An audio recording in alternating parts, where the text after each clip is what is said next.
imagine that Setha was an actual person, and you could do qualitative research with her to find out that she brutally murdered her child, and the manner in which she murdered her child makes her, the fact of the event makes her a perpetrator of violence, right, by sort of definition. But the fact that she is a perpetrator of violence without an understanding and access to her story, right, you're just going to think that what she did was disgusting. Right? The act of infanticide is a disgusting act. Until it is that you engage the participant to find out the reasons that led up, the justifications that were used in order to commit the act, then you can find out that you can actually sympathize with a perpetrator. So I'm not saying that it's the case that you should always sympathize with a perpetrator, and that what I'm saying is that it's far more complex than that, right? All of these are sort of cross-relationally true, right? What you need to do in order to make an assessment of your particular participant and their relationship to the world is recognize that a perpetrator isn't someone who has simply committed an atrocious act and therefore is disgusting, right? What we need to recognize is that it is at least possible, and I just gave you an example, in which a perpetrator could be identified and could even self-identify as a perpetrator and still elicit some sympathy from the community. Okay, and then number 5, the distinction between being powerless and powerful. Right? The assumption is the victim is always powerless and that the perpetrator is always powerful. Right? It couldn't be farther from the truth. Right? It is true in many cases, but it's not universally true. In the last maybe hour and a half, 2 hours ago, during the sort of the initial phases of this lecture series, I gave the example of interpersonal conflict with respect to domestic abuse. And you have the researcher who is interviewing both participants, the husband and the wife, and we'll say that the husband's been abusive to the wife. You're in the mediation, the husband is speaking, the wife is remaining silent. You have to be cognizant of the fact that there are power imbalances between participants. But it would be ridiculous to assume that because the wife is the victim and the husband has self-identified as perpetrator, he's agreed and he's acknowledged that he has abused physically his wife, that the wife, there isn't a sense in which the wife has power, or there isn't a sense in which the husband is powerless. The point is that we can't gain access to the truth, and I'll put it like this, and I want to explain it just a little bit. We can't gain access to the truth until we actually engage the participants, right? There might be a sense, hypothetically speaking, in which the wife uses her assumed powerlessness as a means of eliciting sympathy from a community, right? There might be a means in which that we don't know until we investigate. This is just an example. There might be a means in which the wife uses and manipulates the power of the husband, the physical power that the husband has, through some emotional power that she has, that he doesn't have. Right? So it becomes far more complex. What you'll end up finding is there are instances in which the wife is more powerful than the husband, and she uses a certain power over him. There's a certain instance in which the husband might not have that power, but has physical power, and he uses physical power against her.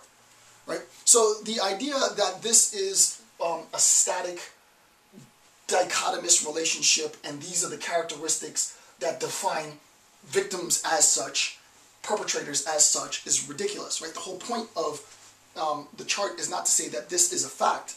It is to say that these are the assumptions that researchers typically have, novice researchers typically have in interviewing their participants. And what you should do is recognize that this is far more complex. That a victim can both have these characteristics. A victim can both have these characteristics and these and many, many more. Right? That because you have been identified as victim does not mean that you cannot be manipulative. Does not mean that you are wholly powerless. Does not mean that your story is necessarily true or inherently relevant. So, very, very important. So, with respect to the notion of truth, I'm going to incorporate this discourse on what that means in the 5 influences of these assumptions. I'm not going to write all of this down because I've already had it. We're in the middle of page 5 now. 5 influences of these assumptions. The first is these assumptions will influence how the researcher prepares research questions, right? So that your questions might be biased. If you, as a researcher, assume that these are the fixed characteristics of a victim, or that these are the fixed characteristics of a perpetrator, then insofar as you prepare your research questions, your actual research questions are going to be biased. And I'll give you an example. In the following research, this is off the top of my head, in the following research analyzing abusive men, I am going to assess the misappropriation of power by these men, right? So that research is filled with assumptions. It's filled with presuppositions, right? We're assuming that the men in this research, because, as we saw on a utilitarian account, because the consequence of their act was physical abuse to their women, to their wives, that the discourse is wholly going to be articulated in terms of a misappropriation of their power. Of course there was a misappropriation of their power. The consequences demonstrate that. So really what you're doing is you're begging the question, right? That's a technical term. In my assumption, in my research assumption, I'm saying that the men are identified as fact and even self-identified as former or current domestic abusers. And then my research is going to demonstrate that they're domestic abusers. I mean, they misused their power. That research, for me, personally, has no theoretical bearing at all. Because you are begging the question. You are assuming, appealing to the very assumptions without a demonstration of those assumptions. Right? So the idea is, if I'm attempting to arrive at this notion of truth, this idea that these men actually abuse their power insofar as they beat their wives, what I have to recognize is that the truth of that assumption is based on the very assumption that the men were wholly powerful in their act. Right? Life is far more complicated than that. Life is far more complicated than that. And this is it's funny because it seems obvious now, having done this for years. But I remember being a very green, very naive qualitative researcher, and I didn't realize inherent assumptions and biases in my research questions, which is why you have a committee, which is why there are IRB boards, because the whole point is we want your research. We as a community of educators want your community as sort of neophyte qualitative researchers and analysts to recognize that the research question is really the motivation for your research in the first place. If the motivation for your research is filled with assumptions and biases, then all you're going to do is do research that's going to reinforce the assumptions and biases. That's not really research. That's like pseudo-research, right? That's like pseudoscience. The whole point of research is to assess the validity of your research question, right? My research question isn't as valid as I thought it was because my findings undermine some of my assumptions.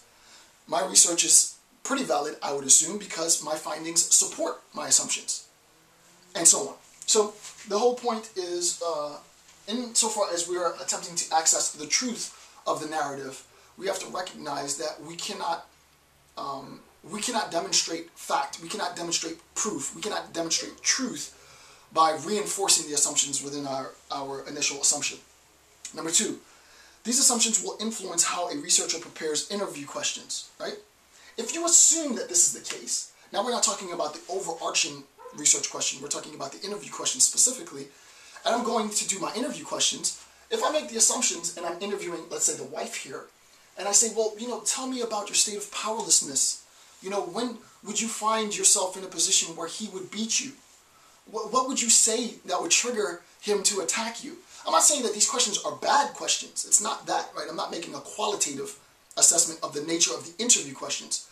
What I'm saying is that your interview questions add absolutely nothing to the assumptions that have already been made, because you have wholly assumed that the woman has been wholly powerless and victimized, and your questions elicit